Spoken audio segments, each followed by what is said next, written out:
Eh oui, c'est vous qui avez raison de choisir Royal TV Bénin pour vous informer, vous éduquer et vous distraire. Mesdames, Messieurs, amis internautes, salut et bienvenue sur votre émission. Dans ce numéro, nous allons vous amener à la découverte d'un centre installé dans la commune d'Avrancourt. De quel centre s'agit-il? Quel intérêt pour la jeunesse? En tout cas, pour y aller, nous sommes avec deux des responsables du dit centre. À ma droite, Andrea Agossou, intendante du centre. Madame Andrea, bonjour. Bonjour monsieur. Merci de vous être rendu disponible. Merci. Et tout de suite, à ma gauche, nous avons Jean Adanyirou, directeur du centre. Monsieur Jean.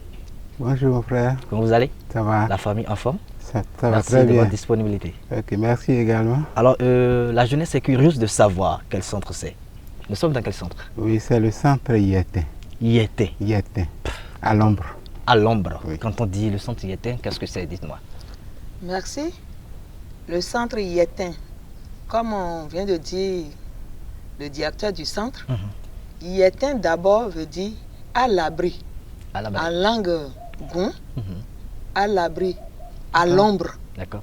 Donc on dit centre, c'est un capeux. Mhm. Centre qui accueille et qui protège les enfants. D'accord. Donc vous êtes effectivement vous êtes au centre Yétin, dans Avrancourt, précisément dans Ngon-Djinon. Donc c'est un centre effectivement qui accueille, écoute et héberge les enfants en grande difficulté. D'accord. C'est donc un centre d'accueil, monsieur le directeur. Oui, c'est un centre d'accueil. Elle avait utilisé le sigle KPE. Oui. Le C, c'est centre. D'accord. Le A, c'est accueil.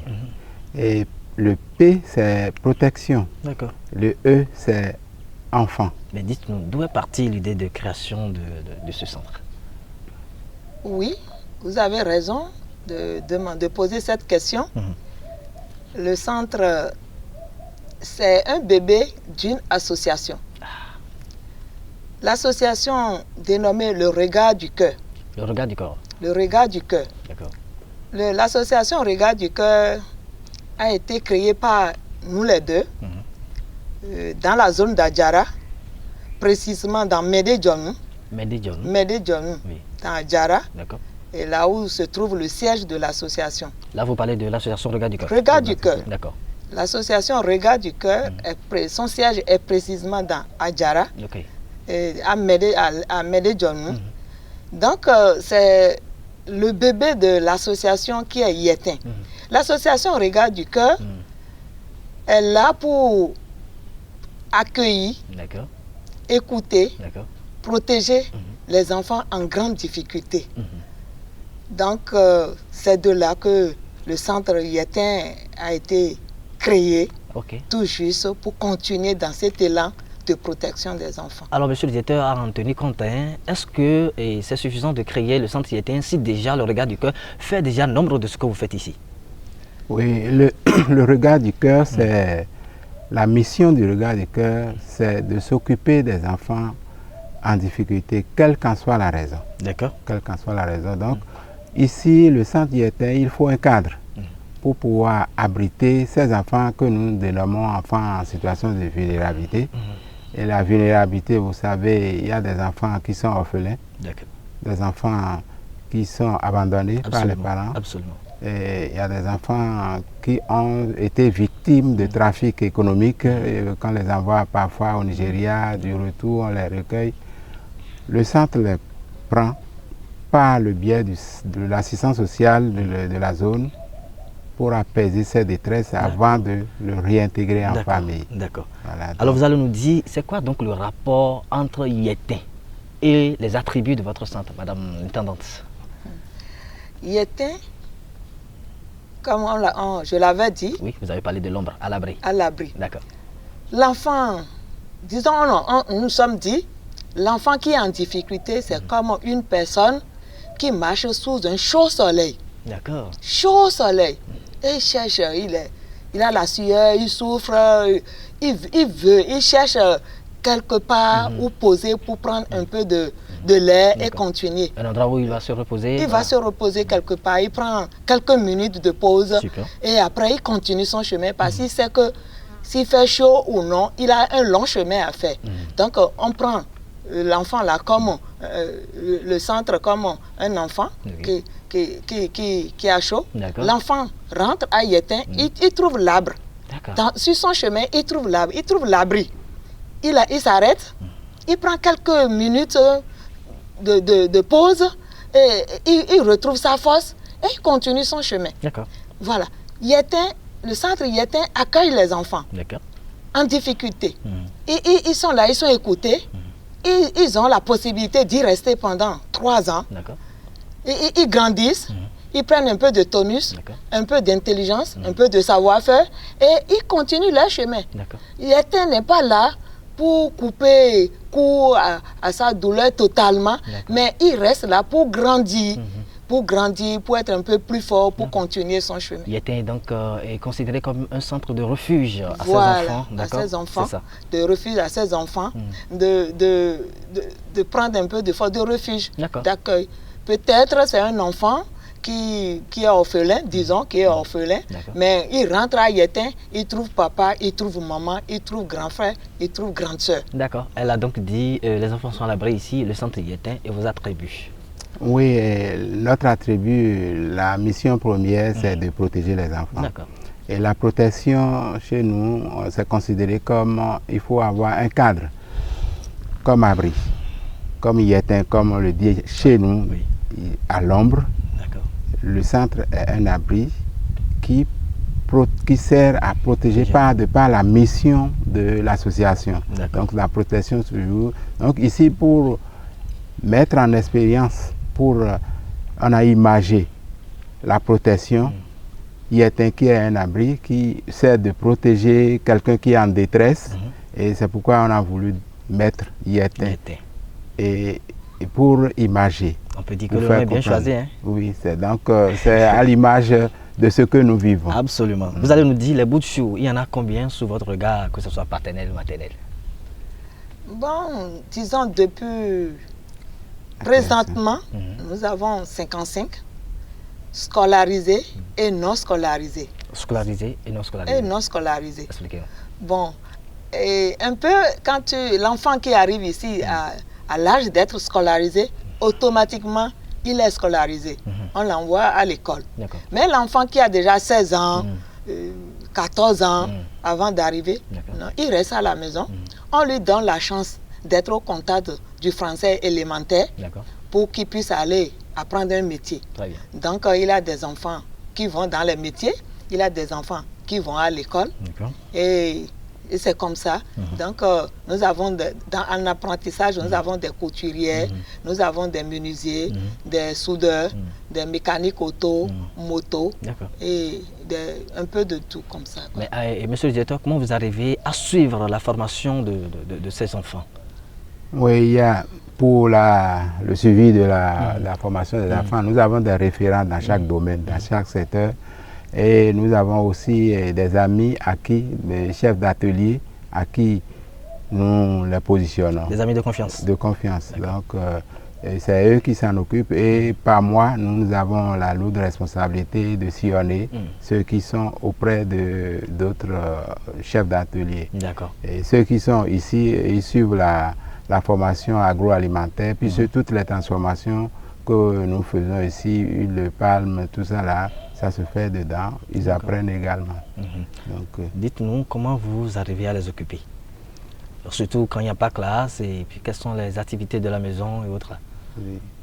Bon, je commencerai, je laisserai la parole à l'intendante qui est plus moulée dans ce volet. Et voilà. Mais là, les enfants, quand ils sont présents, nous avons un calendrier journalier.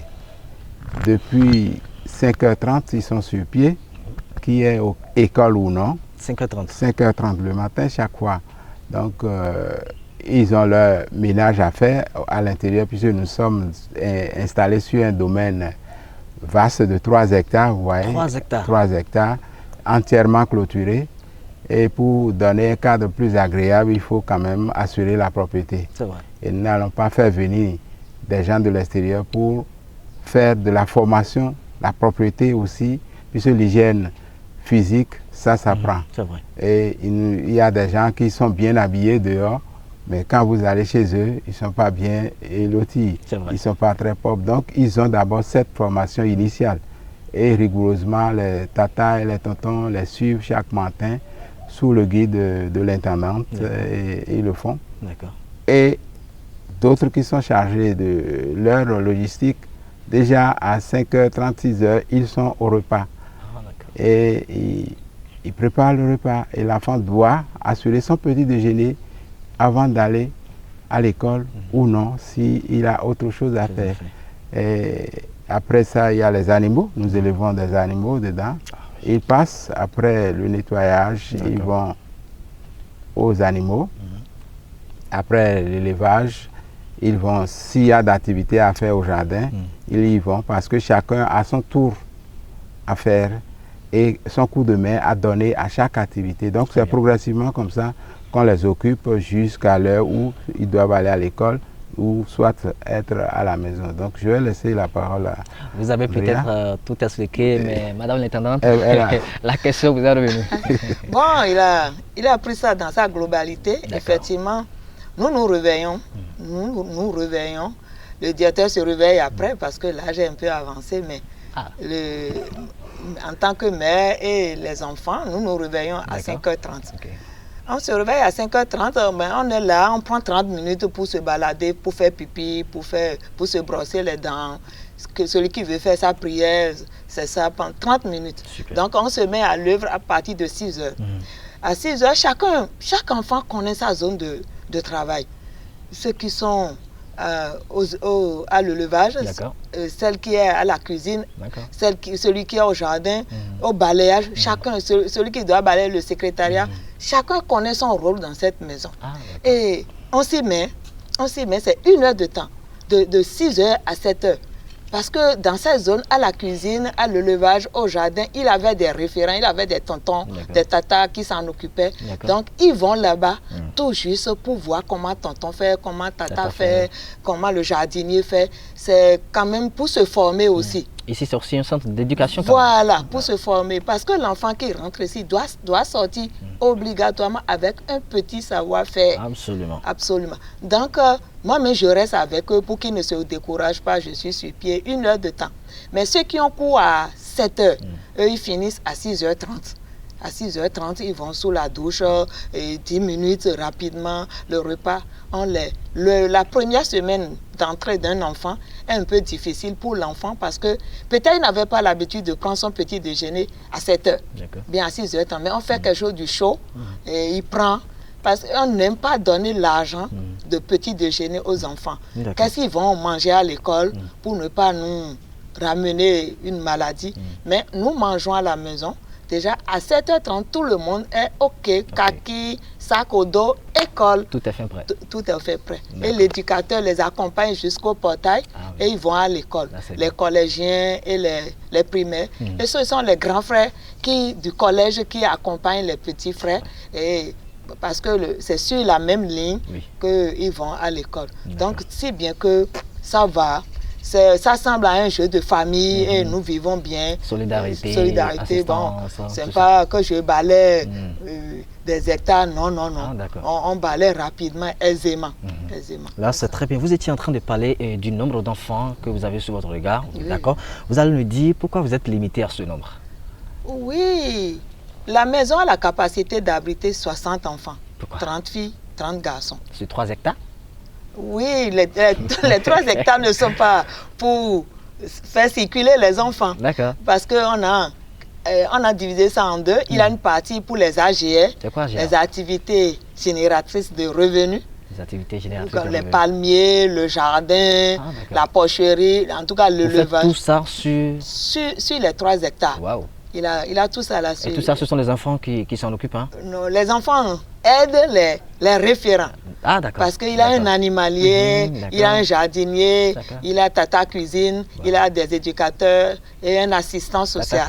Tata cuisine. Voilà. Donc, il a tout ça là.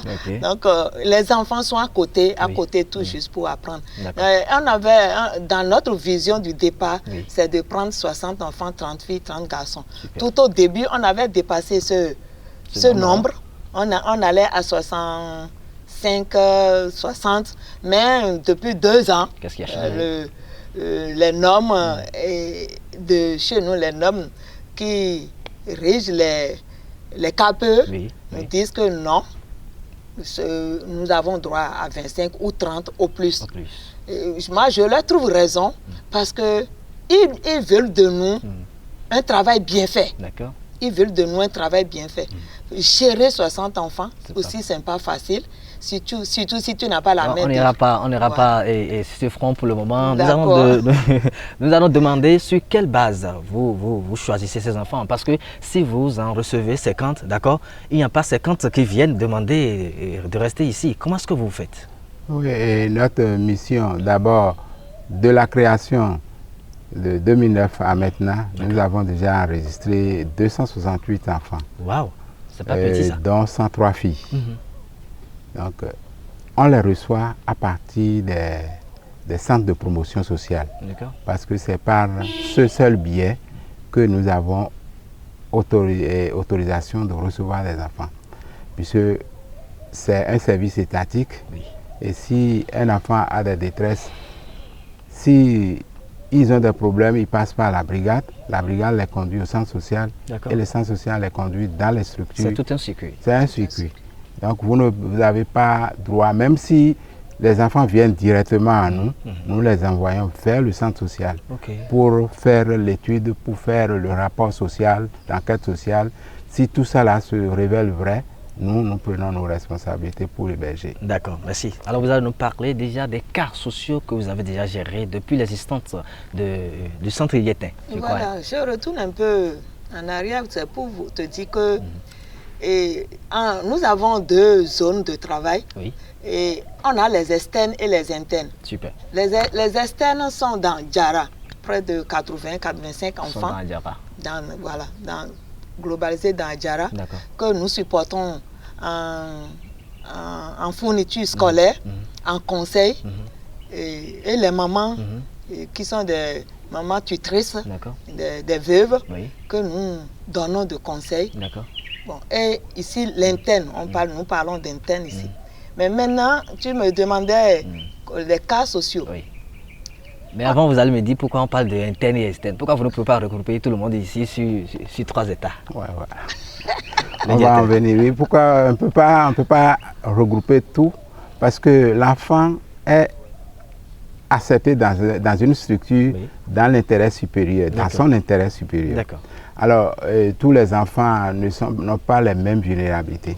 Donc, nous avons ceux qui n'ont pas de haute vulnérabilité, ils sont gardés à l'externe. Sous le guide, le regard fraternel et affectif. C'est donc selon le cas social de chacun. Voilà, selon le cas social de chacun. Ceux qui ont des hautes vulnérabilités sont internés. Parce qu'eux, ils n'ont pas tellement de moyens. En famille, ici aussi, et ils viennent retrouver un temps de pause pour qu'on puisse les relancer dans la vie et être en contact avec sa famille pour, disons, rallier la famille à l'enfant pour qu'il y ait plus de confiance et le réintégrer. Merci. Vous allez donc revenir sur l'autre question. Les cas que je parlais de cas sociaux, il en a et nous, on arrive à gérer ce que nous pouvons le faire. Je peux citer 3 cas dans Djara et qu'on a accueilli ici parce que il a une famille, on a accueilli une maman avec 7 enfants. Avec 7 enfants? Avec 7 enfants. C'est une maman de 35-37 ans qui a déjà 8 enfants et elle a perdu un et il lui reste 7. Et elle-même, ça fait 8 têtes. Donc, elle est restée avec ses 7 enfants 2 ans dans le centre. Mais pourquoi? Parce qu'elle est veuve. Très jeune, le mari est parti et elle-même, elle a fait des jumeaux 2 fois, 3 fois. Ça fait 6 en plus de séparer là. Donc, c'est une grâce. Bon, si c'est une grâce, bon.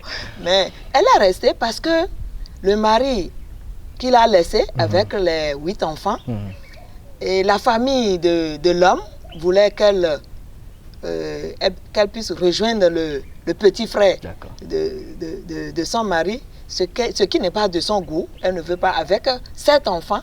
Elle a dit non. C'est dans notre culture, c'est que tu ne veux pas. Si tu ne veux pas ça, c'est que tu sors. Elle est sortie, elle est partie chez elle. Elle était chez elle. Quand ses propres parents lui demandent de choisir quelqu'un, parce qu'elle n'est pas en sécurité, soit disant qu'elle n'est pas en sécurité, elle doit choisir, qu'elle est encore jeune, elle doit choisir quelqu'un. Elle refuse. Donc, elle est partie se confier, elle est venue se confier à l'association Le Regard du Cœur. Donc, on l'a écoutée. Qu'est-ce qu'on peut faire? Elle est chassée de son mari, elle n'est pas bien accueillie chez son papa. Donc, nous, on l'a accueillie au centre avec ses enfants. Tous les 7 enfants sont scolarisés. Donc, on s'est occupé de ces enfants-là. Le temps d'aller vers sa propre famille, négocier, les amener à comprendre qu'elle a droit aussi à une portion de terre chez son père, au moins chez son père. Mais si elle n'en trouve pas chez son mari, elle a le droit d'en trouver chez son père. Et au finish, l'oncle a accepté et on a essayé d'aménager deux chambres et un salon pour elle. Et après les 2 ans, elle est partie. Mais quand elle a quitté le centre, elle a fini les 2 ans ici, elle a quitté le centre. En ce temps-là, notre association n'a pas encore les moyens financiers pour faire le bâtiment. Moi, je l'ai recasé chez moi, dans Djara, donc chez vous? Chez moi. Ah, wow. Donc après ça, mais cette rentrée, elle est chez son papa avec ses enfants, bien alors, à l'aise. Maintenant, les enfants, comment vous subvenez à leurs besoins? Oui, les besoins au niveau de l'enfant, vous savez, c'est multiple. Ouais. Nous savons, par ces quelques dons et legs des amis, et puisque nous n'avons pas de subvention, donc... vous n'avez pas de subvention? Non, on n'a pas de subvention régulière, non. D'abord, nous n'avons pas un partenaire fixe qui nous vient régulièrement à l'aide, mais il y en a qui viennent dans le village des amis, qui connaissent nos œuvres et viennent apporter leur assistance. Et de par nos activités génératives de revenus, ici, nous, si je donne l'exemple du jardinage par exemple, ici nous n'avons jamais acheté des légumes dehors. Nous produisons nous-mêmes tout ce que nous mangeons. Et il y a ça, et l'huile, nous n'achetons pas dehors. Nous fabriquons nous-mêmes notre huile. Le savon de vaisselle que nous appelons Cori généralement, c'est nous-mêmes qui fabriquons depuis les 10 ans bientôt. Bref, donc vous gérez avec les moyens de bord. Vous allez me dire donc quel est déjà le taux de satisfaction depuis la création du centre jusqu'à ce jour, Madame l'intendante? Bon, c'est pas mal. Ça va, au moins à 80%. Ça va. D'accord. Et on gère comme ça. Vous gérez comme ça. On gère comme ça. On peut dire que tout n'est pas rose ici. Les difficultés, il y en a. Oh, monsieur le directeur peut bien placer. On vous retourne la question, monsieur le directeur. D'accord. Les difficultés, vous savez, même si vous êtes en famille chez vous, vous avez des difficultés. C'est vrai. Ici, les difficultés qui sont inhérentes à la vie d'un homme. Ici, le centre a des difficultés financières d'abord, parce que c'est les finances qui règlent tous les problèmes. Et si nous avons une subvention régulière, des partenaires qui nous viennent en aide et qui doivent se rassurer que leurs biens, leurs dons, leurs subventions viendraient directement à une structure crédible pour la bonne gestion de leurs fonds, ce serait bien aussi. Donc nous manquons de ressources financières. L'autre aspect, il nous arrive parfois, nous prenons des dispositions, nous avons problème d'énergie. L'énergie, nous n'avons pas la SB2E. Comment vous gérez alors? Alors, nous avons l'énergie renouvelable ici. Nous avons le groupe électrogène, ça prend du gasoil. Il arrive des moments où tout tombe en panne au même moment. Et là, au même moment, vous avez le groupe même prend et pique une panne quelque part.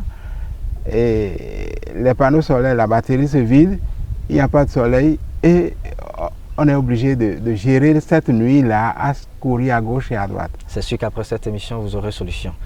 On va y aller rapidement. Ça nous fera plaisir. On va y aller rapidement. Vous allez nous dire quelle est votre vision à l'horizon 2020 pour le centre Guettin. Merci. Notre vision, d'abord, c'est que on est là pour faire connaître le centre, Parce que les gens nous reprochent que nous sommes trop cachés, on est loin de la ville. Mais on est bien à l'aise dans notre campagne. Mais il nous faut maintenant faire connaître le centre. Faire connaître le centre à tout Béninois. Tous les Béninois, nous sommes à Vrancourt, nous ne sommes pas trop cachés. Et c'est notre première vision de faire connaître le centre. Et après, de chercher des frères et des sœurs qui peuvent venir à notre secours. D'accord. Voilà. Ok, il n'y a pas de souci. Et nous allons dire 10 ans bientôt que vous existez. Voilà. Vous n'allez pas mettre un cachet sur ce sujet-là? Oui. C'est ce cachet-là qui nous a réunis, qui nous a fait réfléchir. Le cachet, d'abord, nous nous sommes dit, 10 ans, l'enfant qui a 10 ans, on se réjouit déjà. Il gambade, il joue bien, on se réjouit qu'on a un enfant et on prie pour lui. C'est d'abord une action de grâce. Parce que quand on venait ici tout au début, on ne savait pas qu'on serait encore solide sur les 2 pieds pour conduire le bateau jusqu'à maintenant. Nous les deux, nous nous portons bien. Et c'est une grâce. On remercie le Seigneur pour ça. Et encore, on voudrait profiter de ça pour faire un brassage avec les enfants qui sont sortis et les enfants qui y sont présentement. Ils vont se connaître. Peut-être dans l'avenir, ils peuvent s'entraider, ils peuvent s'aimer, ils peuvent former une autre famille, le brassage des enfants. Et on profite de l'occasion aussi pour dire aux parents, associez-vous à nous pour qu'on puisse les enfants. Associez-vous à nous. Vous allez rapidement lancer un appel, monsieur le directeur, puisque l'intendante a déjà commencé. Oui, elle a commencé. C'est juste tous ceux qui ont bon cœur et qui sont intéressés par nos œuvres, notre mission, peuvent nous joindre par le centre social d'Avrancourt, par exemple. Nous sommes en de bonnes relations avec eux. Nous-mêmes, si vous voulez, on donne directement nos contacts aussi. Ils peuvent nous joindre par le 97 47 14 77. Ou ça, c'est le président de l'association qui est en même temps le directeur. Alors l'intendante, c'est le 97 54 22 23. Vous avez donc un site? Et on a un site www.centreyetin.jimdo.com. Alors donc, Madame l'intendante, nous sommes en train de tendre vers la fin de cette émission. Vous allez nous dire quel est le message que vous avez à l'endroit de tous ceux qui vous suivent. Mon message en tant que mère, j'ai beaucoup de messages dans ma tête, mais je me suis dit, il faut que j'arrête un message, que j'arrive à choisir un message. C'est que de dire aux jeunes couples, d'essayer d'inculquer, d'apprendre aux enfants, d'avoir un regard du cœur pour observer ce qui se passe autour d'eux. Parce qu'ils ont des frères, qui souffrent. Ils ont des frères qui ont besoin de leur sac usé. Ils ont des frères qui ont besoin des chaussures. Ils ont des frères qui ont besoin des bics qu'eux, ils font traîner sur leur table d'études. Ils en ont besoin. Mais l'apprentissage peut commencer par les parents, par papa, par maman. Dit, garde bien ton bic, tu peux en donner au centre Yetin. Donc je les encourage de donner cette notion aux enfants. Merci bien, Madame l'intendante. Et ceux qui sont en train de nous suivre savent déjà qu'ils feront ce qui est de leur mieux pour accompagner le centre Yetin. Nous allons aborder en quelques secondes l'instant galerie. L'intendante va nous dire quel est le mets qu'elle apprécie le plus. Le mets que moi-même j'apprécie le plus. Oh, après mes 60 ans, je ne mange plus grand chose, mais je mange du poisson tchéké. Voilà. Et avec des légumes, pas trop cuits. Pas trop cuits, moins du sel, bon. Et je m'en sors très bien. C'est pour ça que vous gardez toujours la forme. Bon, peut-être. Alors, c'est quoi votre instant loisir? Quel est l'artiste préféré que l'intendante aime? Parmi les artistes béninois? Non, moi j'aime les chants spirituels, les chants religieux. Je n'aime pas trop les tapages des jeunes, je n'aime pas trop ça, mais tout ce qui est louange vers le Créateur, j'adore ça. J'imagine donc le mets préféré de mon directeur. Le mets préféré, bon, je crois qu'elle a été contaminée de par mon état de santé aussi. Ah, ok. Elle est obligée de prendre le repas que je prends. Ok. Mais moi, elle prend les légumes plus, mais moi je préfère la sauce plus le crin-crin. La sauce le plus, sauce plus la pâte ou bien la pâte, avec la la pâte. Oui, et l'artiste préféré du directeur, c'est l'artiste, généralement, c'est la musique douce. la musique douce. Je n'aime pas de tapage aussi. Vous aimez les zouks? Les zouk, oui. Vous en avez fait à votre jeunesse? Vous en avez fait à votre jeunesse? Ça, c'est sûr, hein, c'est sûr. Alors, mesdames et messieurs, nous vous remercions de nous avoir suivis jusque-là. Instant galerie, vous les avez suivis. Mais je n'ai pas demandé ce que les enfants aimaient. Oui, tes petits frères, Oui. ils aiment beaucoup Atassi. Waouh!